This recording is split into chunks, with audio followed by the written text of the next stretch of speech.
a very, very important machlokes in the laws of Shemitta regarding shamor and nevad. Shamor and nevad simply means, essentially, produce that was generated by violating the Shemitah laws. And this can be done in two ways, usually both. One is shamor. Instead of being mafkir my field, I guard it. So I'm violating the laws of Shemitah. And nevad means I did prohibited avoda in Shemitah. So that's called shamor v'nevad. So the question becomes, the farmer certainly transgressed the laws of Shemitah, either daraisa or drabanan, depending on whether Shemitah is daraisa or drabanan. The question is, does that stop me from eating the food? Meaning, does the violation of the farmer turn into an iser achila? So I'm first going to say what I said yesterday, but then I want to qualify it. So what I said yesterday was, I had said that the psak of Yerushalayim has been to be lenient on shamor v'nevad. The psak of Bnei Brak had been to be machmir on shamor v'nevad. Now again, according to everybody, you're not allowed to buy produce that's shamor and nevad because you're strengthening and legitimating people who committed sin. So everybody's moda, you don't go into a store and get it. But the machlokas is, if you already bought it, or if you're a guest in somebody's home, so those who are mekel on shomer v'nevad say you're allowed to eat it, and those who are machmer on shomer v'nevad say you're not allowed to eat it. Okay, you understand the machlokas? You cannot buy it. But the question is, does it become like chazer? And if it becomes like chazer, it would aser the kalim and everything else. So I just want to qualify it a little bit. I had said the minhag Yerushalayim was to be mekel, the minhag of Bnei Brak is to be machmer. I want to qualify that. What I should have said is the minhag of Yerushalayim is to be mekel based on a psak of Rav Shlomo Zalman Auerbach. He was the great posek who matirs shamor v'nevad. In point of fact, Rav Elyashiv was machmer on it, so you really cannot say the minhag Yerushalayim. There are people in Yerushalayim who are machmer, like Rav Elyashiv, but the great mekel was Rav Shlomo Zalman Auerbach. Now, in Bnei Brak, the chazain ish b'pashtus asers, and the stipler asers, and Rav Chaim asers. So my statement that Shomer v'nevad is aser, the minhag Bnei Brak, is accurate. But even there, it's a little bit of a question, because there actually is a bit of a contradiction in the Chazon Ish. The Chazon Ish seems to say that it's aser, but there are other places where he says that it's mutter. So my statement that Yerushalayim is mekel, Bnei Brak is machmer, has to be qualified. There are poskim of Yerushalayim who were machmer, and there are some indicators in Bnei Brak of it's sad to be mekel. So I just wanted to maybe qualify the statement that I made yesterday. But okay. But that's the shaila of shamor v'nevad. It is a major issue, but as I say, Rav Shlomo Zalman Auerbach does say that you can be mekel on it. There is a prohibition to buy because you're mechazek ovrei avera, but other than that, once you have it, once someone gives it to you in their home, you can eat it, and you're going to see this will be very relevant on the Heter mechira. So, yeah. These as Heter to eat it, is it also included for the person who bought it himself or the farmer himself? It could be there'd be a makam that the farmer himself cannot. There'd be a kanas because he violated it. Okay, so this goes by the category shamor v'nevad. You will see this expression a lot in Hilchai Shemitta. And the way all the halachic books in English or in Hebrew always say, they never kind of tell you what the halach is. They'll say, those who are machmir and shomer v'nevad shouldn't eat it, and those who are not machmir and shomer v'nevad can eat it. In other words, they tend not even to give you a definitive psak on this. It's always thrown out as, follow what you follow your posek and the like. Okay. So anyway, we were giving a catalog of the different ways you can eat food on Shemitah. One was imported from Chutz La'aretz. The other is 6-year produce and the like. Now let's continue with a third mechanism, and that is called, you see this on packages sometimes, matzah minutak. Now, when you hear the word matzah minutag, you think, oh, it's some type of matzah? No. So here, matzah is spelled here, matzah is mem tzadik ayin. Matzah, which is kind of a foundation, a sheet, minutak, that is removed from the ground. And this gets us into the whole area of greenhouse produce that is grown hydroponically. That means grown in water and not in dirt and inside the buildings. Now this will raise very, very complicated questions about brachos even, but the basic idea is that shemitah only applies to that which grows from the ground or is connected to the ground. So even things in flower pots that are resting on the ground might be deemed connected to the ground. Right? Those are different questions. But certainly hydroponic plants that are grown inside, you'll notice I said two conditions, inside a building and hydroponic, are not subject to the laws of shemitah. By that I mean the farmer is allowed, or the grower is allowed to do whatever he wants to do, watering, fertilizing, whatever you do with hydroponic plants. The consumer can eat them without the holiness of shemitah. There is no problem of shomer and nevad because you're allowed to be shomer and nevad, and there is no gezerah of sapichim. There's no gezerah, even if it's vegetable or whatever it would be, because it is not governed by any law aspect of shemitah, right? So this is matzah minutak. I don't know, I haven't seen a lot of packages like that because they are expensive. So Haredi neighborhoods tend to sell things that are less expensive, but in the major supermarkets you can get the matzah minutak. The matzah minutak has a secondary advantage that it also tends to be more free of bugs. By definition, the hydroponic produce has less insect infestation, so that's a maila as well. But because it is very, very labor intensive, it tends to be more expensive. Lettuce or whatever it is, like gush katif and the like. Okay, so we've mentioned three methods so far, right? We've mentioned yavol chol, produce from chutz la'aretz. We've mentioned yavol shishit, produce that was harvested before shemitah. We mentioned matzah minutak, and that basically means some type of hydroponic growth that is within a greenhouse.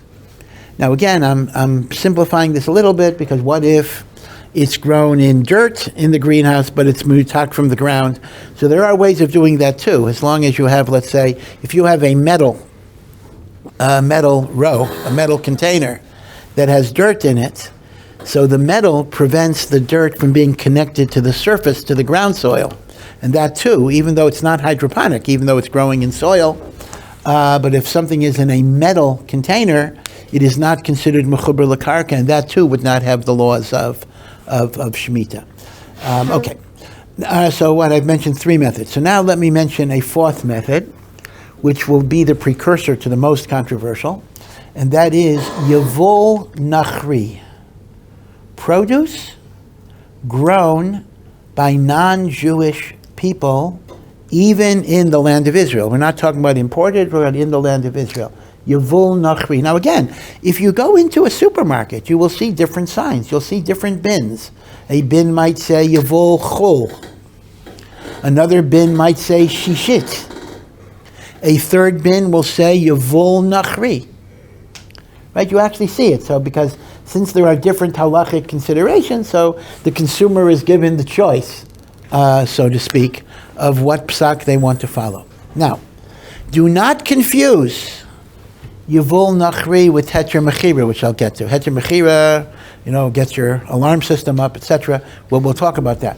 But this is just called yavol nachri. This is not selling land to a guy. This is simply produce that is grown by land a guy already owns. It's not a special heter mechira business.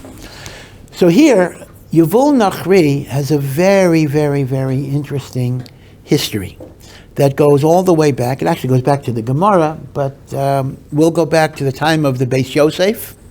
Right, Rav Yosef Karo. Rav Yosef Karo was born in Spain. In fact, He was 4 years old at the time of the expulsion of the Jews from Spain in 1492. Tisha B'Av of 1492. He was a little child with his mother. The Abarbanel was the Zaken at the head of the procession. Rav Yosef Karo, as a 4-year-old, was at the end of the procession. It was kind of an amazing thing in retrospect. Obviously, nobody knew at the time who this little child will eventually become. Rav Yosef Karo's family went to Turkey, Constantinople.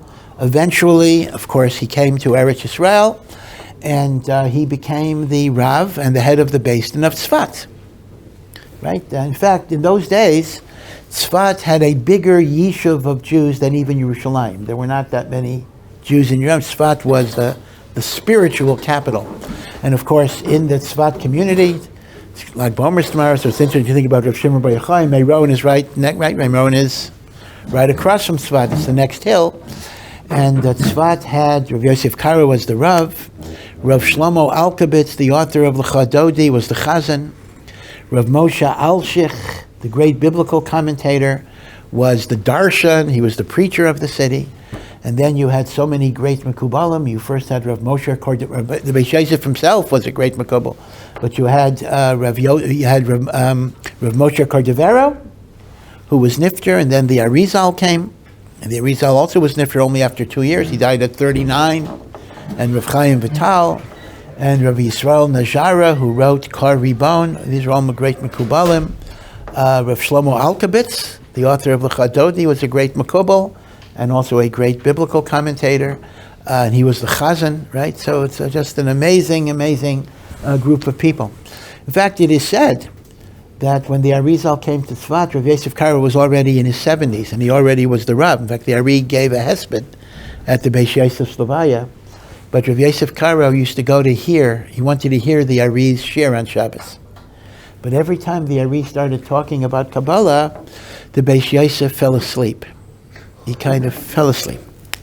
You know, get older, you fall asleep. So Rav Yosef Karo felt very bad, but the Arizal said, this is a gezerah min hashamayim, that it's not lefi chavotcha, it's not covered for you, that you should learn from me.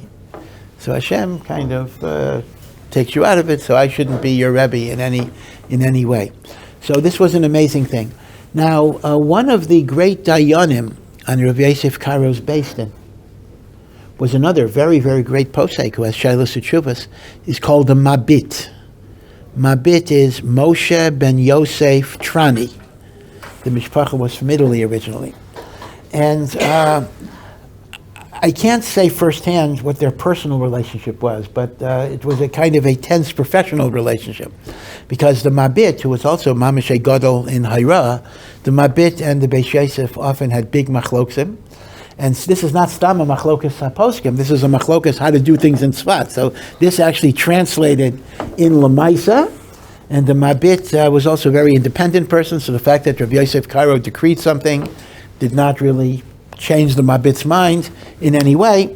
So one of the great, great controversies between the Beis Yosef and the Mabit was the status of non-Jewish produce with respect to the laws of Shemitah.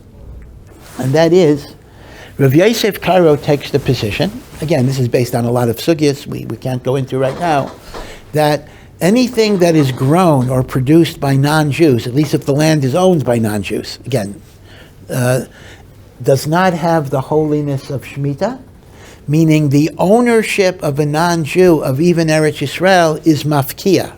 It removes holiness from that produce, and therefore no law of Shemitah applies. There's obviously no Shomor or Nevad because a guy is allowed to work land on Shemitah, but not only that, it doesn't have to be eaten with the holiness of Shemitah. You treat Yavul Nachri, according to Rav Yosef Karo, the same way you will treat Yavul Chutz La'aretz. No difference. This was the Shita of Rav Yosef Karo. The Mabit took the Shita that the holiness of the land is not affected by a non-Jew's ownership. And although a non-Jew is allowed to work the land, because the non-Jew is not governed by the laws of Shemitah, but the Peiros have the holiness of Shemitah. Now, there is a very big Well, there are two nafkaminas actually between these two positions.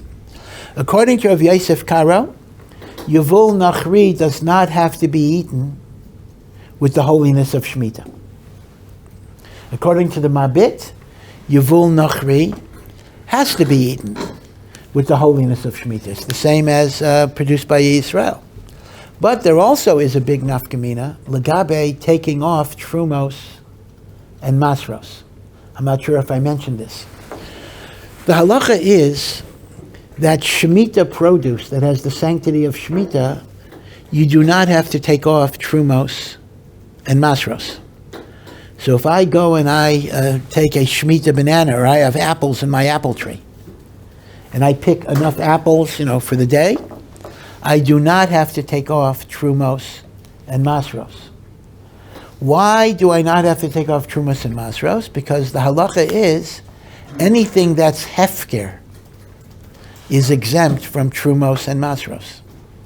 And since the produce of Shemitah is hefker, it is exempt from trumos and masros. So again, if there's an apple tree that has Shemitah apples, whether I pick apples for myself, it's my tree, or whether you go into the yard and you pick apples, you do not have to take off trumos and masros, assuming it's a Shemitah apple, which means assuming it budded during the Shemitah year. So, according to Rav Yosef Karo, that the peiros of Nachri do not have the holiness of Shemitah, so there may be circumstances in which trumos and masros would be obligatory. Now, again, that's also complicated because a lot of times that itself will pater you from trumos and masros as well. But let's just assume that I picked the apples from the guy's tree with the guy's permission. I do not have to take off. According to the Rav Yosef Karo, I do not have to take off trumos and masros. According to the Mabit, I would not have to take off trumos and masros because it has the holiness of Shemitah. Now, so be it as it may, this was a fight between the Mabit and Rav Yosef Karo. I believe for sure it was at least 2 Shemitah cycles. I believe it was 3 Shemitah cycles. It was a machlokas over 21 years.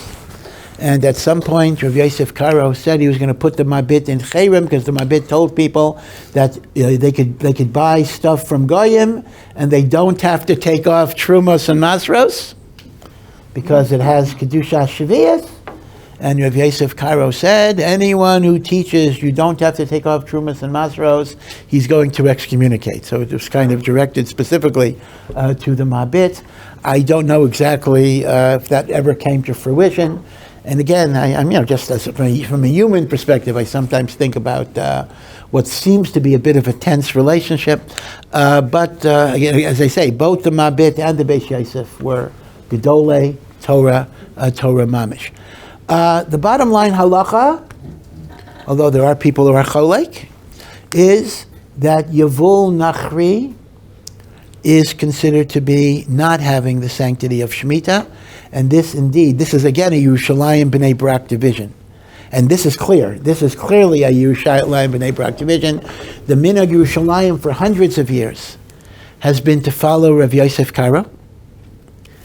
The minhag of B'nai Brak, based on the Chazon Ish, is to be machmer on Yavul Nachri and treat it as having Kedusha Shvius. Now this is taka. Unlike my overgeneralization yesterday, this is a true Yerushalayim B'nai Brak difference regarding Yavul Nachri. So let's go, just to keep it relatively simple, with the minhag Yerushalayim, that we paskin Yavul Nachri does not have Kedushat Shvi'it, and therefore that means that if it's vegetables, there's no problem of sapichim, I can eat them. If it's fruit, I don't have to keep the holiness of Kedusha of not wasting, but at the same time, theoretically I might be chayiv in Trumas and Mashas, but that's handled by the Hashkachas, so don't worry about that. I mean, that's like anything else during the year. You got to be sure that Trumas and Masros were taken off. Now, I do want to add one little thing. Even according to the Mabit, and even according to the Minhag B'nai Brak, that Yavul Nachri has the holiness of Shemitah, the Gezerah of Sapichim actually doesn't apply because that's actually a Mishnah. that the Chachamim were geyser the Isser of Sapichim only on Jewishly owned fields, not on non-Jewish owned fields, because the whole Gezerah of Sapichim is we aser the vegetables lest the Jew will plant on his own and claim that it grew by itself. Well, a goy is certainly allowed to plant, so it's not shaykh to make a kanas on what grows in a goy's field, because a goy could plant. So this is an important point. Even like the Mabit, even like Bnei Brak, even like Chazon Ish, there would be no isser on eating the vegetables, but you would have, or the grain, but you would have to eat them b'kedushat shvius, not wasting, and all of those things. So Sapichim is going to be much like both opinions, but as I say, we will go for convenience, just to keep it simple, relatively simple. We will go with the Shita of the Minhag Yerushalayim, and that's why all of our stores will have boxes that will say Yivul Nachri. Now, again, I want you to remember this well, because we're going to see shortly all of the controversy regarding Heter mechira. And since Heter mechira is based on selling the land to the guy, so you might think if I'm against Heter mechira, I'm against Yivul Nachri. Absolutely not. The Yeda Charedis, the Badatz, will certify as not being governed by the laws of Shemitah what is called bona fide Yivul Nachri. Yivul Nachri is not a heter that Rav Kook invented or whatever it is. Yivul Nachri goes all the way back to Rav Yosef Karo, actually before that as well, but the big machlokes, Rav Yosef Karo in the Mabit, and that's based on the idea that fruit or produce or anything, grain, vegetables, fruit, that grows in land that belongs to a non-Jew does not have kedushat shvi'it, and therefore there is no chiyuv of eating it b'kedusha, and obviously there'll be no problem of shomor and nevad because it doesn't have the holiness of shemitah to begin with. That has, well, it obviously has something to do with Heter mechira, but it's not connected directly to Heter mechira. You'll see shortly what did Heter mechira add to this particular mix. Yeah. So according to the Mabit, if it has kedusha, does the goy have any obligation of shamor v'nevad? So that's interesting. This is where it gets a little subtle. Even though it has kedusha, but a goy is not bound by those particular commandments. The laws of shemitah are not given to goyim. So essentially, the goy is certainly allowed to work the land. The goy is allowed to farm the land, and the goy can do whatever he wants with the produce, because the goy himself is not mitzuvah in any aspect of shemitah. Now, like the Mabit, I as a Jew, if I got hold of that fruit, I would have to eat it b'kedusha shvius, but the goy himself does not have those laws, and therefore the goy could be over, well, not over, but the goy could do what would be an avera for a Jew to do. Yeah. I can understand that you said that there's some gezeras which have been made to stop Jews from planting. We are like the concept of a Shabbos goy. Is there such a concept as a shemitah goy, where you can get any? Okay, so let's ask a very simple question, right? Without getting into the subtleties. I'm a Jewish farmer. I own land. Am I allowed to have non-Jewish workers cultivate my land? Not selling land to the guy. That's Heter mechira. I'm talking about, can I simply have a non-Jewish worker be my shemitah goy, so to speak? Yeah, it's a very good question. The short answer is no, you cannot. Now, there's a machlokes. Is that simply a drabanan deke iser? Just like I can't tell a guy to be mechal Shabbos, I can't tell a guy to work my land on shemitah. That's one way of looking at it. But there actually is another way of looking at it. That shemitah is on the chefza, not on the gavra, meaning the Torah requires that your field rest on shemitah. So it makes no difference if the work is being done by you or the work is being done by a guy, meaning it's different than Shabbos. Shabbos, the Yisr is on me. So technically, if I tell a guy to do work for me, minat Torah, it's mutter. That's clearly only Rabbanan. But some say having a guy work your land on Shemitah is a deraisa. Of course, I mean it's deraisa if Shemitah's deraisa, but in other words, it is as chamor as a Jew doing it. Either way, though, the bottom line is you cannot have a guy doing your work. We're going to see, Heter mechira, can you sell the land to the guy? That's a separate issue. But if you didn't sell it to a guy, it's a davar pashat, a guy cannot do your work. Of course, well, this raises the reverse problem. Can a Jew work on the land that belongs to a guy? We'll get to that. That's going to be a separate issue. But okay, alrighty. Any questions about what's called Yevul Nachri? Okay, so again, just going through the list. So we went through Yevul Chul Chutz La'aretz, Yevul Shishit, Matzah Minutak, and then Yevul Nachri. Yevul Nachri goes back to the Machlokes, Rav Yosef Karo, and the Mabit. Okay, so now this is the Hakdama to the biggie, the big, exciting, interesting issue of Shemitah, and that is Heter mechira. Heter mechira. Everyone associates Rav Kook with the Heter mechira, but he was not the first one to propose Heter mechira. In the generation before Rav Kook, this was a debated topic among great Gedolim, mainly in the diaspora, the Beis Halevi, the Nitziv, Rav Yitzchak Ochanan, who was a Posek Hador, and they debated all sorts of things. Now, this became a live issue. Let me just give you a little bit. I mean, the history is very interesting and very intricate. I don't want to overwhelm you with all sorts of dates and Shemitah cycles, and I don't remember all the information off the top of my head. Anyway, but basically, this comes after the Zionist movement started, and Jews began to return to the land of Israel in large numbers. Again, there were always Yidden in Eretz Yisrael. In the time of Beis Yosef, there were Yidden, but they were small, and the Jews were not that involved in agriculture. Most of the agriculture were non-Jewish farmers. But towards the latter third of the 19th century, you began to have a return to Eretz Yisrael, and part of maybe the romantic aspect of Zionism was return to the land. Right? There's a whole. I mean, I don't want to make fun of it because there's a very noble aspect to it as well. But there was this idea that, in Russia, we're in these ghettos and in these crowded cities, and, we're not connected to the land, and we're not even allowed to own land in some cases. But now we'll come to Eretz Yisrael, and we will farm the land and till the soil and drain the swamps. And this was a great, great sense of idealism, not only on the part of non-religious Zionists, but upon religious people.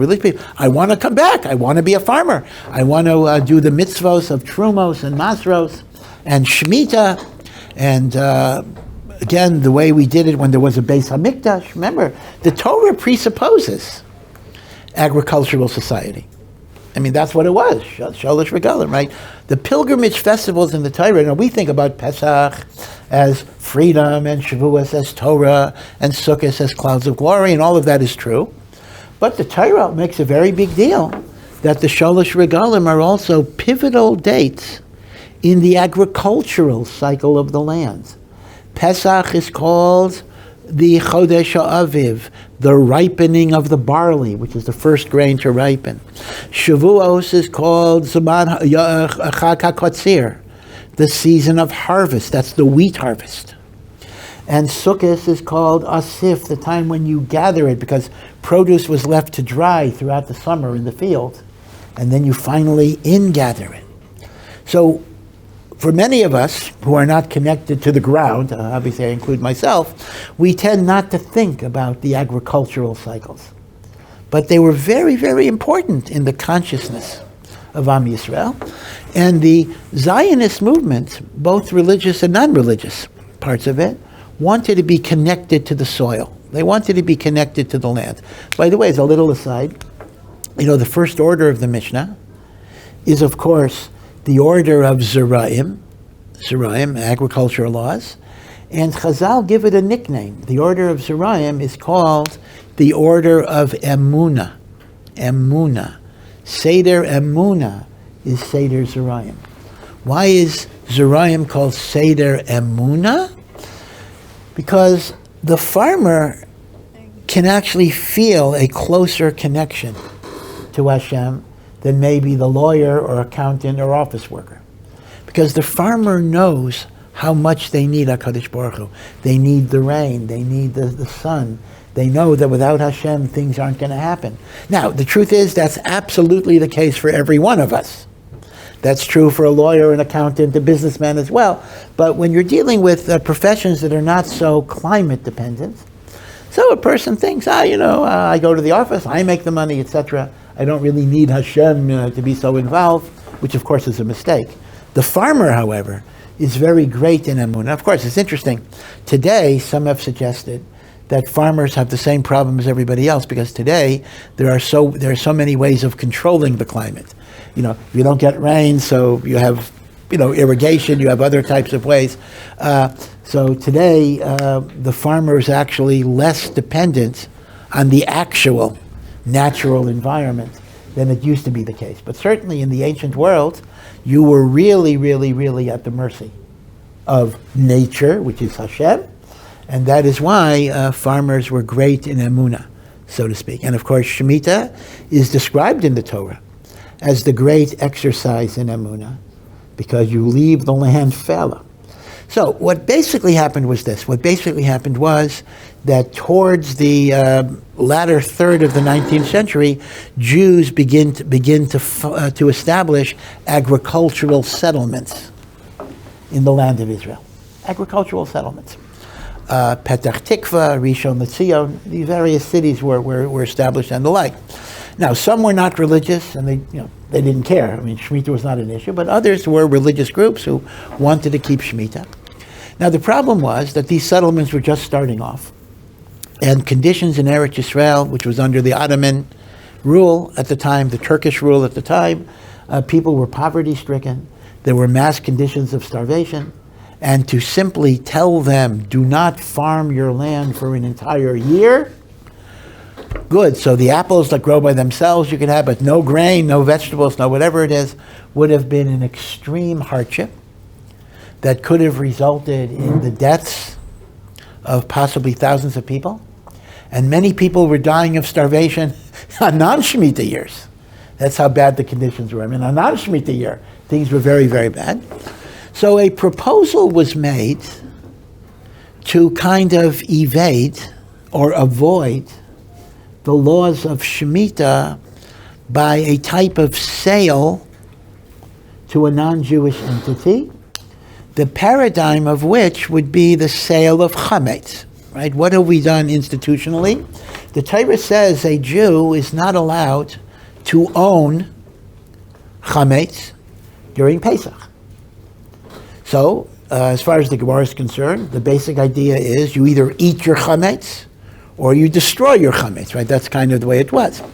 And that's still the ideal in many ways. There are people who do not sell their chametz. They don't like to do that. But it was understood that there were various economic conditions in which it would be very hard to do. So let's imagine I owned a beer company. I owned a brewery. And I have 5 tons of grain, of chametz grain, malt, barley malt. So what am I supposed to do? Just destroy it, just burn it up? That would be a tremendous hefset. So what became, again, I'm simplifying, what became institutionalized is the notion of I sell my chametz to a goy, so it's not my chametz anymore. When the Torah says you shall not see chametz or find chametz, it says l'cha, your chametz you cannot see, you cannot find. If it belongs to a goy, that's fine. Now the big challenge of mechiras chametz is not to look at it like a joke. It's not a joke, it's an actual sale. If the guy wants to claim that chametz, the guy has the right to claim that chametz. You cannot stop him.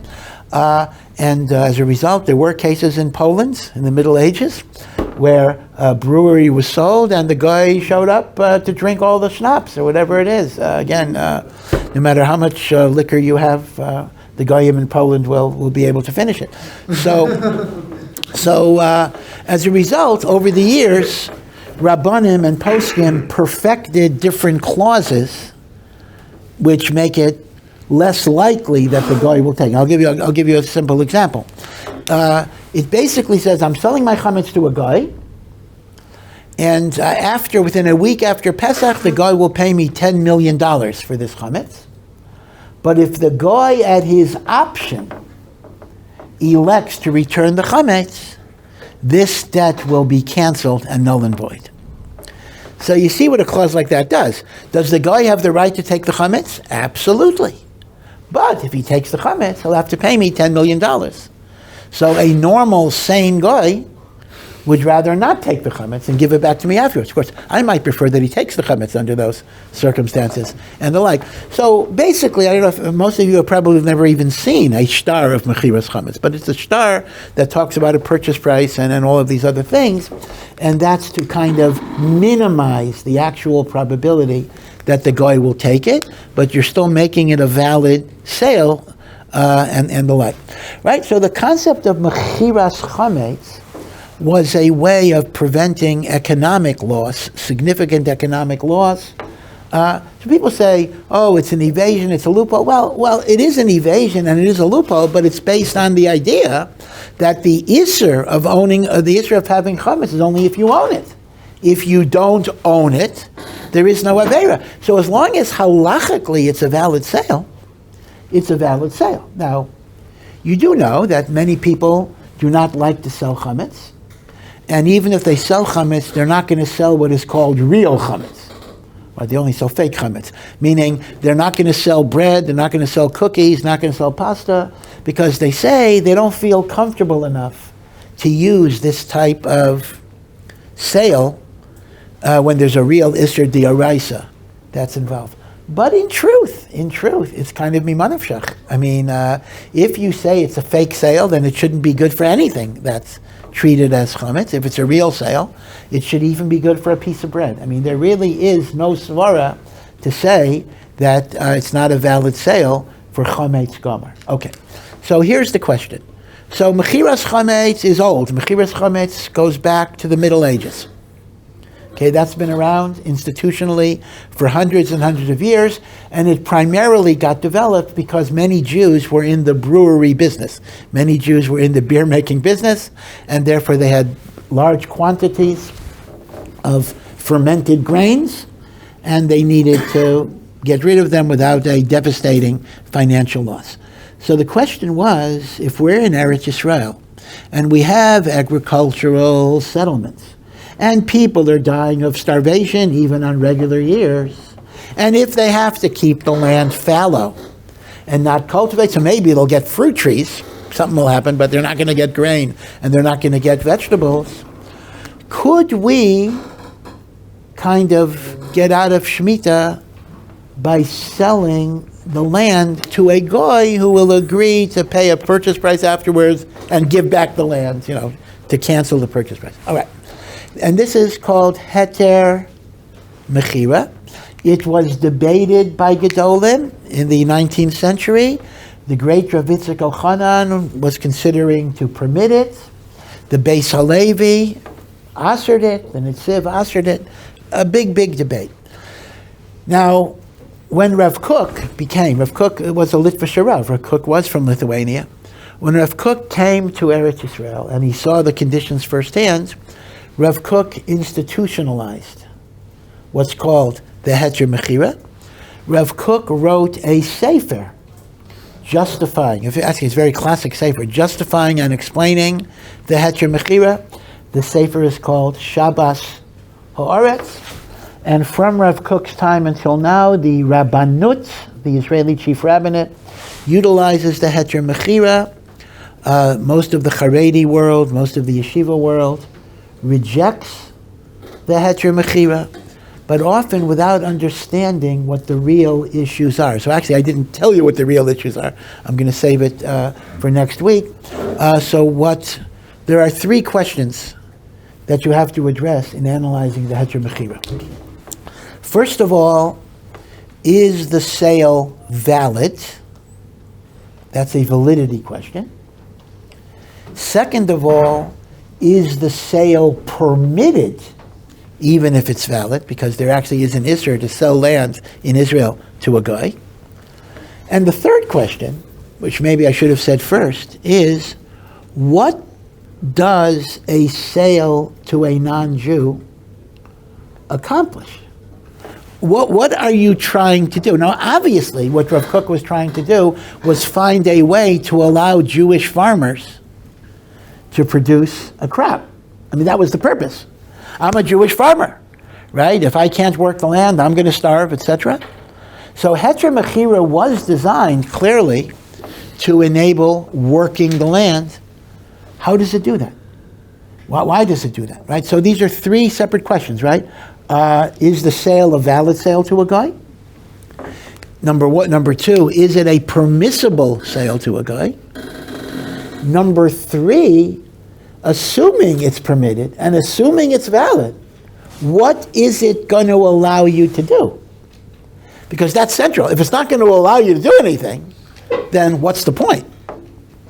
Question fourth question. Why is that relevant to me? Let's assume that I take the halachic position, not allowed to sell it to a guy, the sale is not valid, it doesn't. In other words, the question is, how does Heter mechira apply to me as a consumer? I'm not the farmer, so even if the farmer is doing everything wrong because Heter mechira, right? So the question is, why is there this visceral response that comes, with your mother's milk in Eretz Yisrael? Don't buy Heter mechira stuff. Why is that? What is wrong with me buying Heter mechira stuff, even if I don't hold there's a Heter mechira, right? So those are the four questions we're going, like Pesach, the four questions we're going to look at in analyzing the Heter mechira. The one thing I do want to say is that although it is indeed the case, one cannot deny this, that in the Haredi and Yeshiva world, we discourage reliance on the Heter mechira.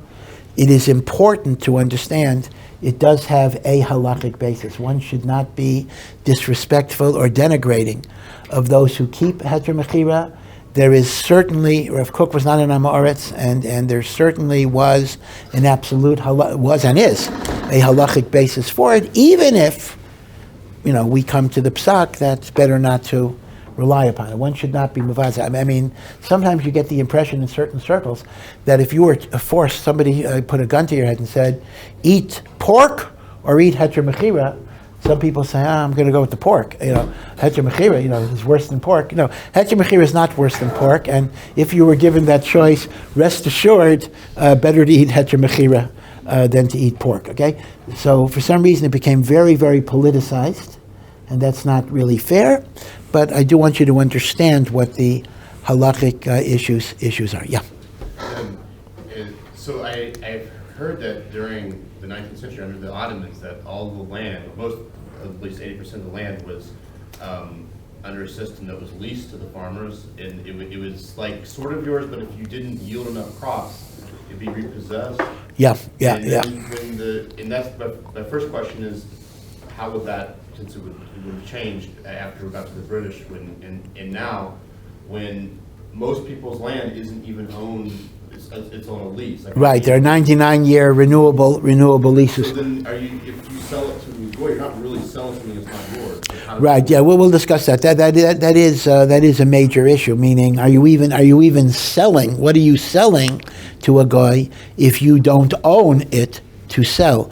Right. So we'll talk about that issue. That is an important issue because a lot of ownership of land in Israel to this very day is essentially under various leases. When you buy, we call it buy. When you buy an apartment, you buy a dira. Yeah, I mean, in the strictest sense of the term, you are not really buying it. It's more of a lease with certain rights that cannot be terminated. And how does that apply to the Heter mechira? Now, one final point I do want to point out, though, and this is an interesting point. Many have argued that Rav Kook's institutionalization of the Heter mechira was based on starvation conditions that existed in the early years of the 20th century, in which people were literally dropping dead on the street, on non-shemitah years. And there was a fear of catastrophic consequences if the land were to lie fallow. So Rav Kook did have halachic justifications, but it was against a backdrop of extreme deprivation. Some have argued, and again, we can only speculate, that if Rav Kook would have been alive today, where we do have easy access to Yavul, I mean, like every store, Yavul Shishit and Yavul, real Yavul Nachri and Matzah Menutak, and all of those different issues, some have argued that Rav Kook himself would not have allowed the Heter mechira. So we don't know, but that is an important consideration, that Rav Kook was dealing with a genuine state of almost life and death. Okay, we'll see you next week.